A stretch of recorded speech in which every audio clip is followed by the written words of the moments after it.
Writer Frederick Buechner comments about that. He says, "Be kind, because although kindness is not by a long shot the same thing as holiness, kindness is one of the doors that enters the world through, enters us through." And then Buechner writes, "And not just gently kind, but sometimes fiercely kind." So my prayer for all of us today is this: loving God of all creation, remind us now to be kind and sometimes fiercely kind. May we have a fierce passion for justice and equality and fairness and equal opportunity and peace, a passion to work on behalf of all your children who live in this state, a passion to make responsible decisions, a passion to do what is right and not just what is politically expedient. May we be fiercely kind, and may we also be gently kind. Keep us sensitive to the hurt that is all around us, even among those with whom we may have strong disagreements. May we treat all with dignity and respect, even as we do the difficult work of seeking compromise on tough issues. With a fierce gentleness, help us to serve you as we serve the people of this state. In your loving and kind and fierce spirit we pray. Amen. To the flag of the United States of America and to the republic for which it stands, one nation, under God, indivisible, with liberty and justice for all.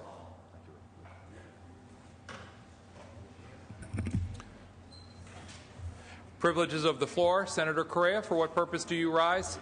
This is for Senator the purposes Correa. of recognizing Peruvian Independence Day. Members, we have a very special guest about to be introduced by Senator Correa. Could we ask for the attention of the members to the rear of the chambers, please? Thank you, Mr. President and Senators. Today, in celebration of the 188th anniversary of Peruvian Independence Day, that is July the 28th, it's my honor to introduce Ambassador and Consul General of Peru in San Francisco, Nicolas Ronca Gliolio Higuera, and Honorary Consul of Peru in Sacramento, Ms. Fortuna de Albertis Clark. As Consul General of Peru in San Francisco, Ambassador Ricaglio Higueras has embraced the relationship between Peru and the state of California. And as you may know, California serves as home to 150,000 Californians of Peruvian heritage, all our constituents. If I can, help me welcome Ambassador Nicolás Alfonso Ricaglio Higueras. Welcome, sir.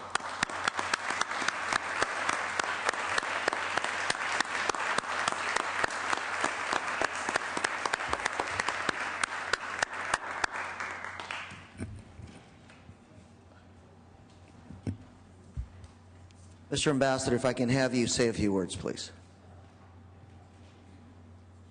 Thank you, Mr. Senator. It's an honor to be here in this important Senate of California in the celebration of the National Day of Peru.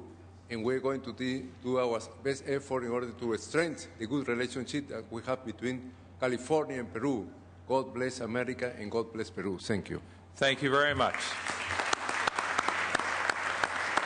If I may, I would also like to make a presentation to our Honorary Consul of Peru in Sacramento, Fortuna de Albertis Clark.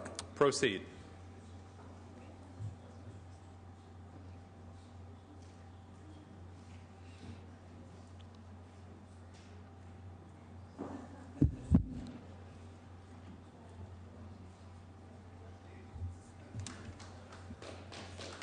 Thank you again.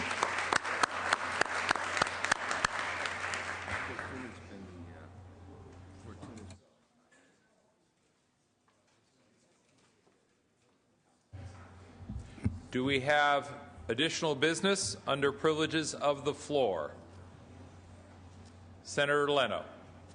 Yes, thank you, Mr. President. At the request of the author, Assemblyman Ruskin, please remove AB 219 from consent and place it on inactive. Without objection. Thank you.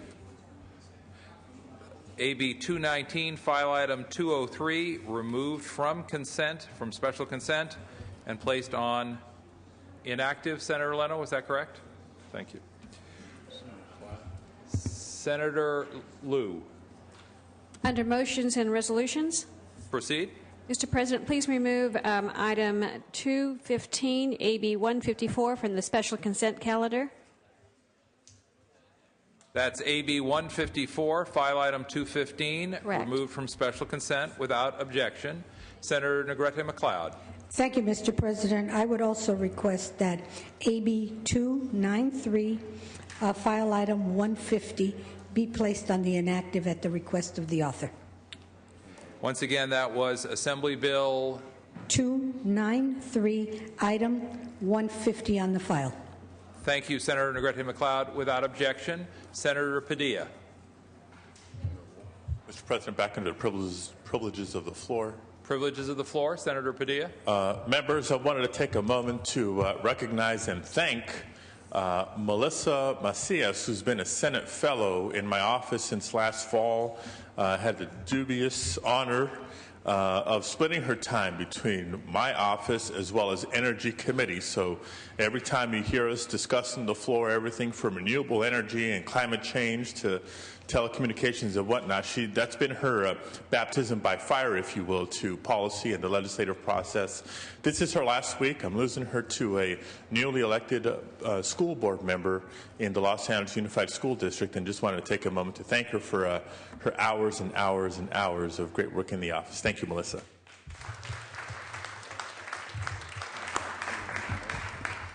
Senator Wolk.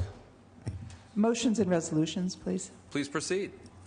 I'd like to remove AB 762 from the special consent at the request of the author. File item. 762, I do not have the file item. Thank you. AB 762, without Yes. objection, so ordered. Item 217 for the record. Senator Cogdill, for what purpose do you rise at Senator Steinberg's desk? For presentation, Mr. President. Please proceed. Thank you very much. Members, today we're joined by a big-hearted family with an amazing story of generosity and friendship. Senator Cogdill, one moment, please. The Jordan family recently donated $29 million, the largest single cash gift in CSU history, to the Fresno State College of Agriculture. The late Hannibal, yes, that deserves a round of applause.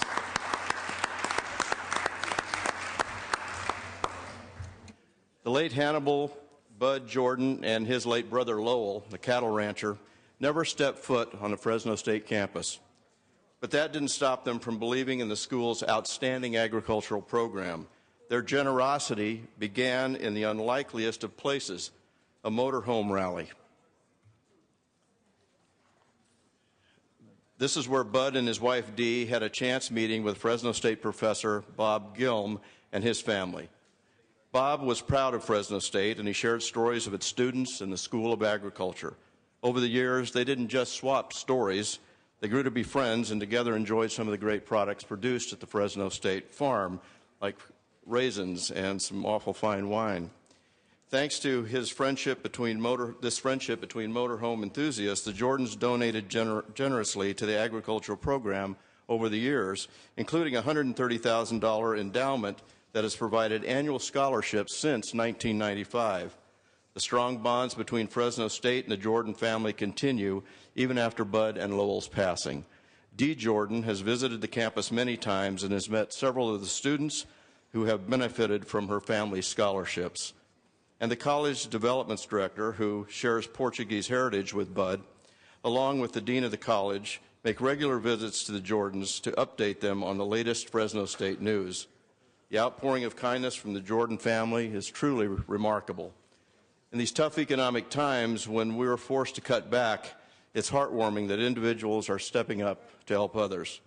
We appreciate the legacy that the Jordan family has created to help the future of agriculture, which is an important part of California's rich and diverse economy. Truly, their story is an inspiration to us all. Members, it is with great honor that I present these resolutions to the Jordan family and the school now known as the Jordan College of Agricultural Sciences and Technology. Thank you, Senator Cogdell.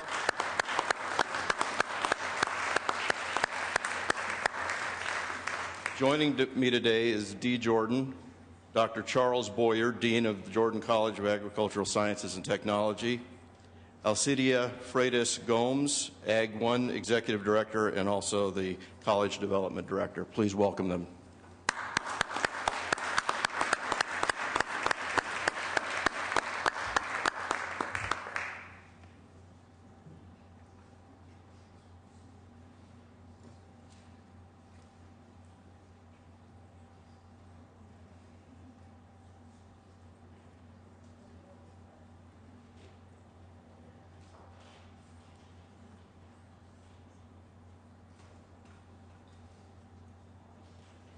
Thank you all once again for your gift to California and your commitment to its work. Members under motions, resolutions, Senator Benoit. Thank you, Mr. President. At the request of the author, please remove AB 1233, item 199, from the consent calendar and place it on the inactive file. Without objection, so ordered. Senator Keogh, for what purpose do you rise? Mr. President, I don't know if I heard that last one. I wanted to remove AB 129 by Ms. Ma from the special consent calendar. And place on the inactive file? Move to the inactive, right, at the request of the Appropriations Committee. Thank you. Without objection, so ordered. Members, other business under motions and resolutions. Members, we will be placing AB 665, file item 216, and AB 501. We'll be removing those from the consent calendar without objection. Seeing and hearing none, so ordered. Members, without objection, the 2-day file notice will be waived for AB 1044 in order that the measure may be heard in the Banking Committee on Wednesday. Without objection, so ordered. Additional business under privileges of the floor or motions and resolutions, members?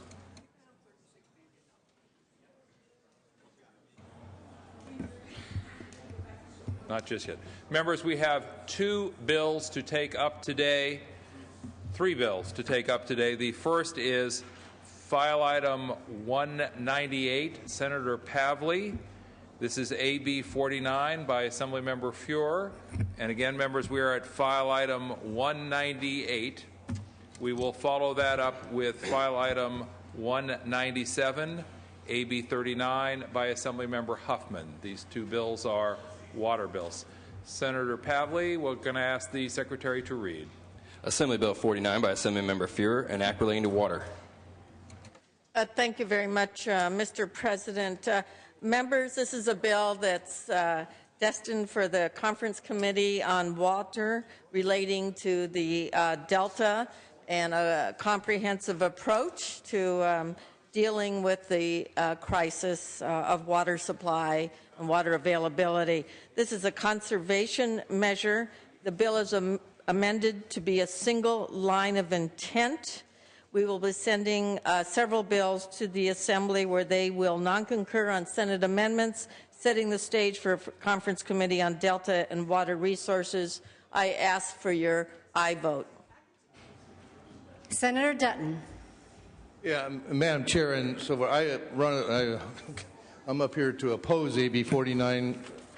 AB 49 right now appears to be one of the only conservation bills going to conference. The other 4 bills, there's a total of 5. The other 4 all have to do with the Delta. We have a bill, SB 261, that actually passed out of this body, this House, on a 39-0 vote.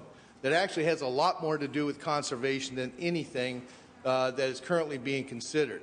I'm not sure exactly why this is being done this way, but SB 261 is currently being held up in Assembly appropriations. And it just doesn't seem that AB 49 is actually getting the job done. The SB 261 has a broad range of support. There's things about it that I don't care for, but there's a lot of good things in it. It's not a one-size-fits-all. It's got almost every water agency in the entire state of California on board in support. So I question AB 49 and what the reason is for going forth with this, and would request a no vote. Senator Pavley, you may close. Thank you very much. This is a measure that's an assembly bill that needs to be sent into conference committee. I assume Senator Dutton's bill is over in the assembly. Perhaps that will be also. This is part of a broad package of bills. This bill has been stripped down to one line, single line of intent language on conservation. What does conservation have to do with the Delta? Well, by conserving the amount of water we use, we're reducing the impact to the Delta, not only on costly fixes, but also gaining additional water supply that's vitally important to agricultural interests. So conservation needs to be part of the discussion. I appreciate Senator Dutton's bill as well. This is just one vehicle on conservation. I ask for an aye vote to allow this to just simply go forward to conference committee. Secretary, please call the roll. Onnested? No. Alquist? Aye. Ashburn? No. Benoit? No. Calderon? Aye. Cedillo? Cogdill? No. Corbett? Aye. Correa? Cox? No. Denham?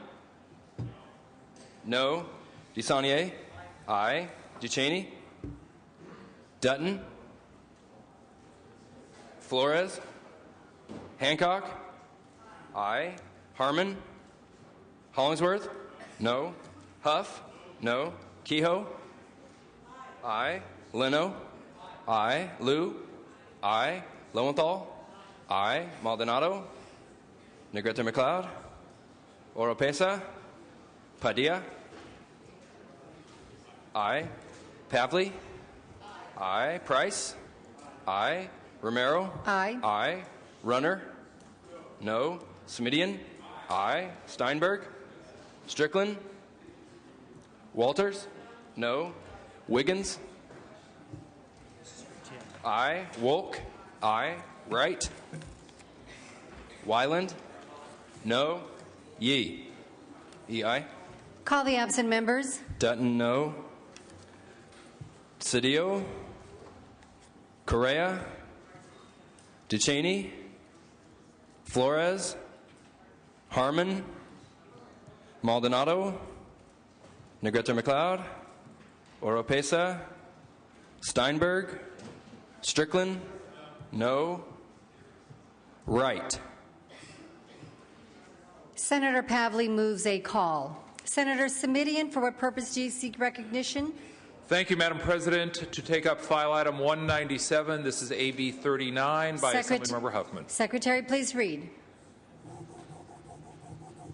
Assembly Bill 39 by Assemblymember Huffman, an act relating to the Sacramento-San Joaquin Delta. Thank you, Madam President. Members, similarly, this is one of several vehicles that's related to the Delta that we will be taking up and hopefully sending to the Assembly, where it will be non-concurred into the conference committee process. I believe we have agreement on this particular bill on both sides of the aisle. The conference committee, as you know, will be holding a series of public hearings to resolve critical issues arising from the multi-year drought and that affect California's water supply reliability, as well as declining fisheries and impacts on Delta communities. It's my understanding that the Republican leadership has agreed with this plan, that the Assembly will take identical action with Senate vehicles, and I would respectfully urge an aye vote. Is there any discussion or debate? Secretary, call the roll. Onnested? No. Alquist? Aye. Ashburn? No. Benoit? No. Calderon? Aye. Cedillo? Aye. Cogdill? No. Corbett? Aye. Correa? Cox? No. Denham? DeSaulnier? No. Duchesne? Aye. Dutton? No. Flores? Hancock? Harmon? Hollingsworth? No. Huff? No. Kehoe? Aye. Leno? Aye. Liu? Aye. Lowenthal? Aye. Maldonado? Negrete McLeod? Aye. Oropesa? Padilla? Aye. Pavley? Aye. Price? Aye. Romero? Aye. Aye. Runner? No. Smidian? Aye. Steinberg? Strickland? No. Walters? No. Wiggins? Aye. Wolk? Wright? Aye. Wyland? No. Yee? Yee, aye. Hancock, aye. Wolk, aye. Denham, no. Call the absent members. Correa? Flores? Harmon? Maldonado? Oropesa? Steinberg? Call the absent members. Correa? Aye. Ayes.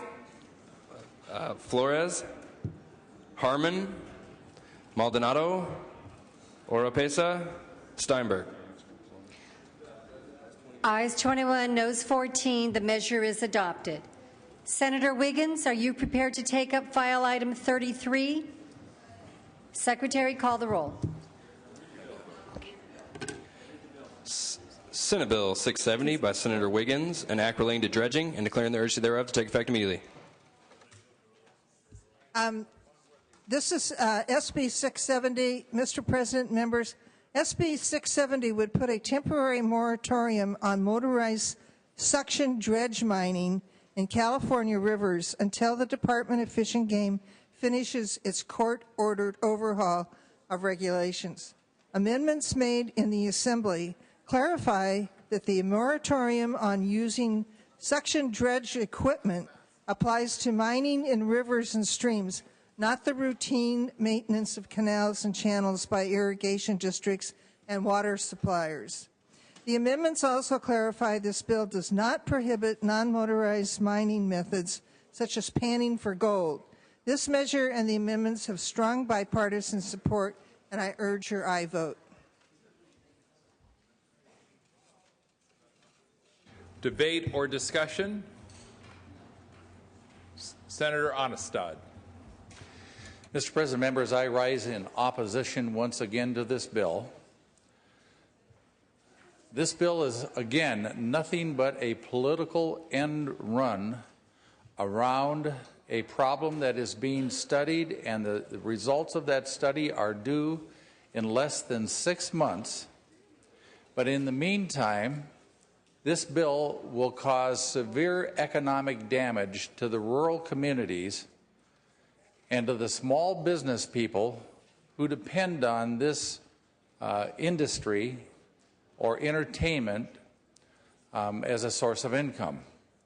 So I beg those folks who voted for this bill the first time around, if you really believe that you want to make the right vote here, why don't we let the results of the scientific study, which has been ongoing, come to a conclusion this fall? Let the Department of Fish and Game come out with their recommendation and then act as a legislative body on that, rather than an emotional knee-jerk reaction to one tribe who was dissatisfied with the process and has enlisted the aid of their legislature to do an end run around this. I feel this is a very bad vote for the rural communities where so much is at stake. Thank you.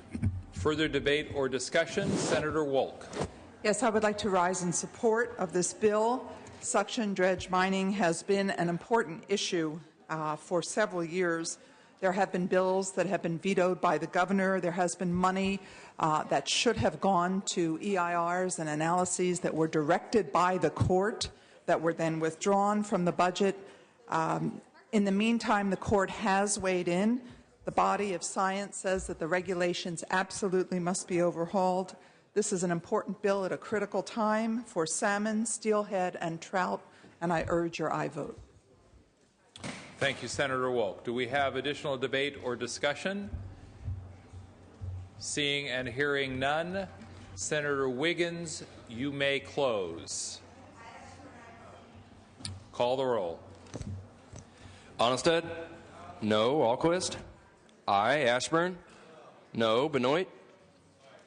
Benoit, aye. Calderon, aye. Cedillo, aye. Cogdill, no. Corbett, aye. Correa, aye. Cox, no. Denham, aye. DeSaulnier, aye. Ducheney, Dutton, Flores, Hancock, aye. Harmon, Hollingsworth, no.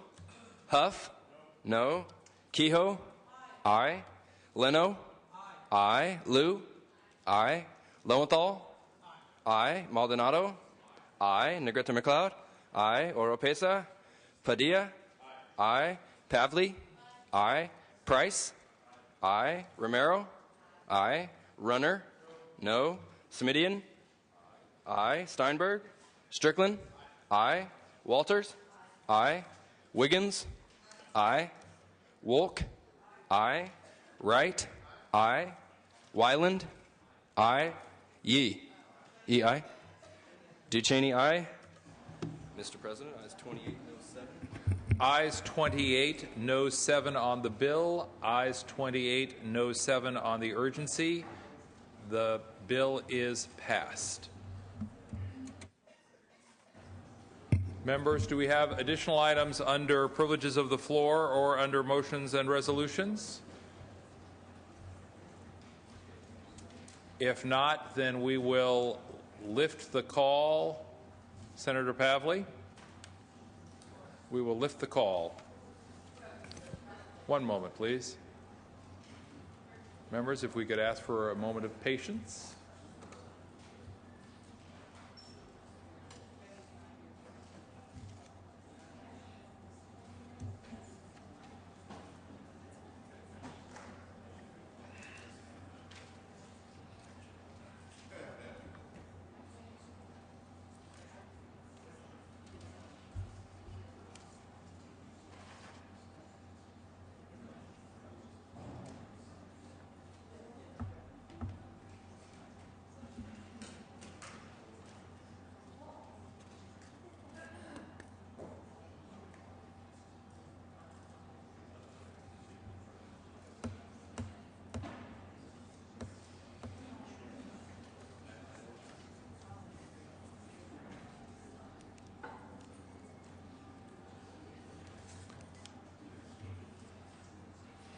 Senator Negrete McLeod, under announcements. Yes, thank you, Mr. President. BNP will commence at 1:30.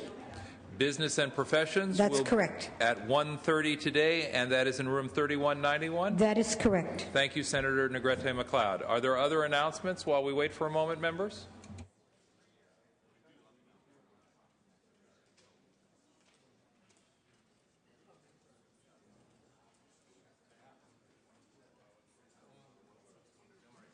Senator Hollingsworth, for what purpose, sir? Thank you, Mr. President. There'll be a Republican caucus in room 305 immediately upon adjournment. Republican caucus immediately upon adjournment at room 305. Thank you, Senator. Senator Kehoe, for what purpose? To the appropriations members, we will reconvene 5 minutes after the Republican caucus ends. Thank you. We have about 10 items to finish off, members. I really would appreciate moving quickly. Thank you, Senator. Are there any other announcements at this time? If not, Senator Pavley.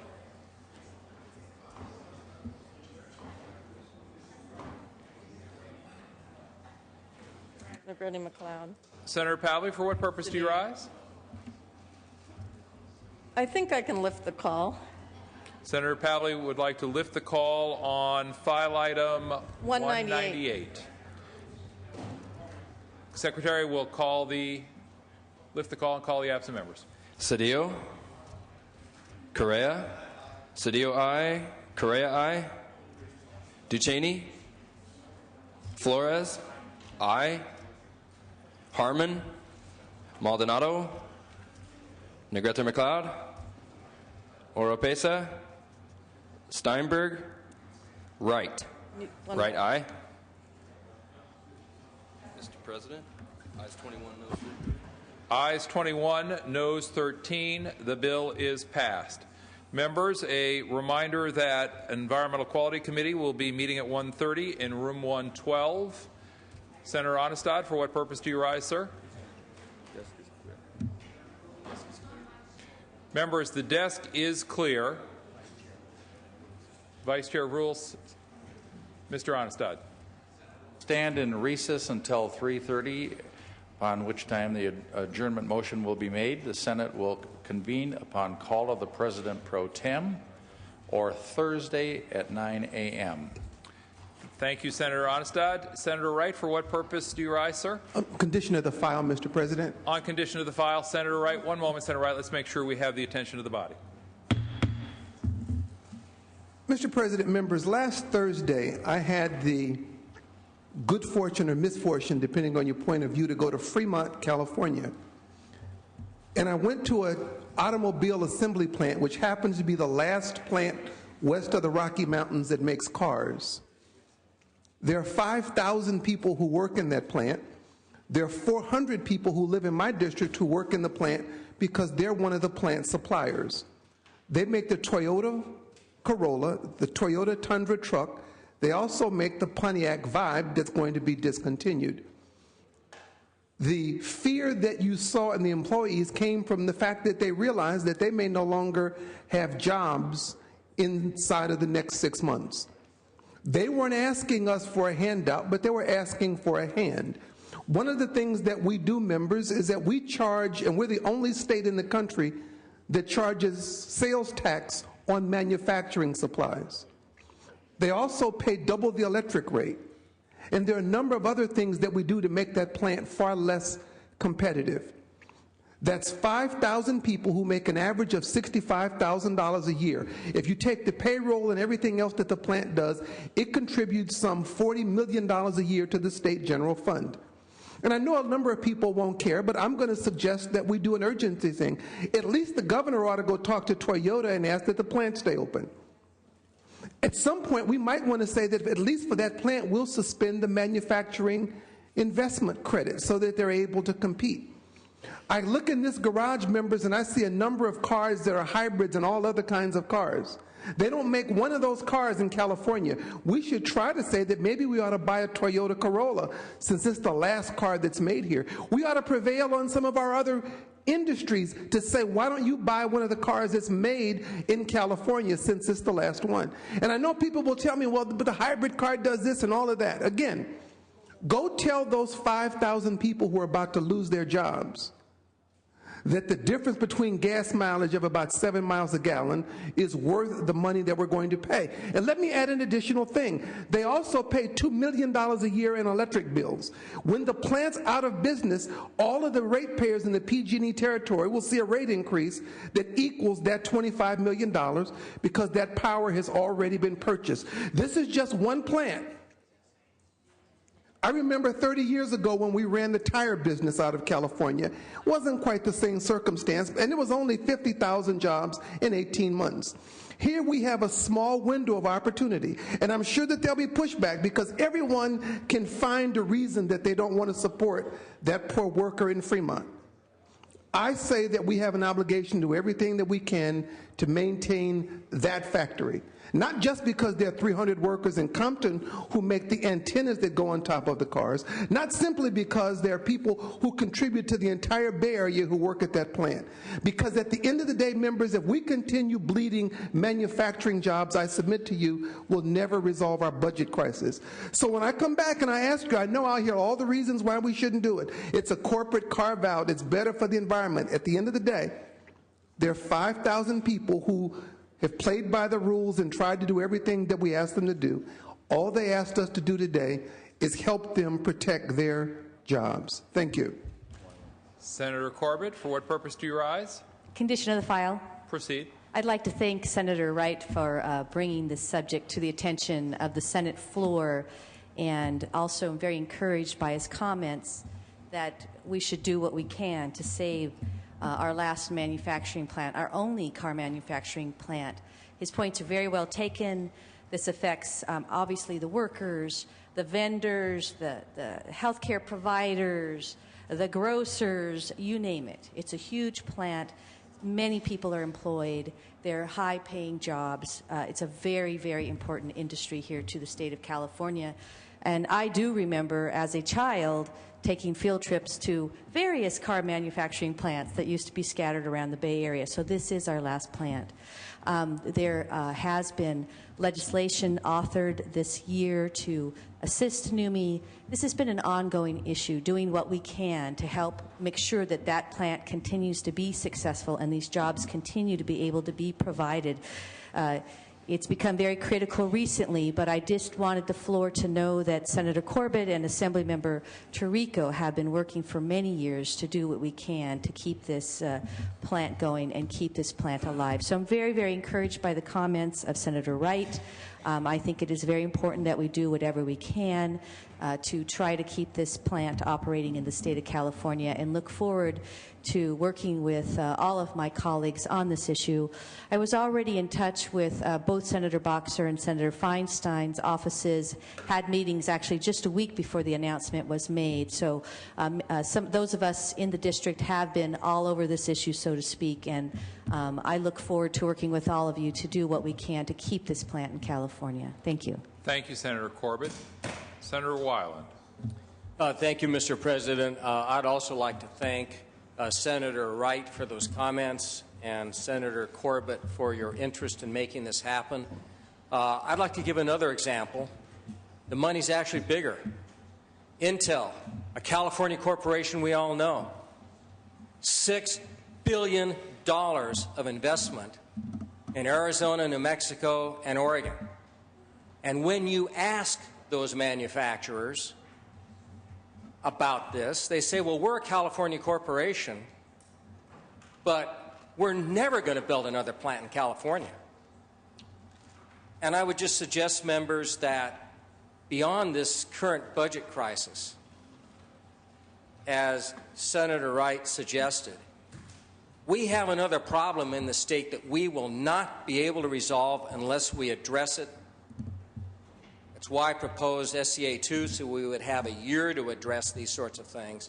We need to keep these businesses in California. And one might argue, yes, but those states have laxer laws that we think are better, and we don't want to give those up.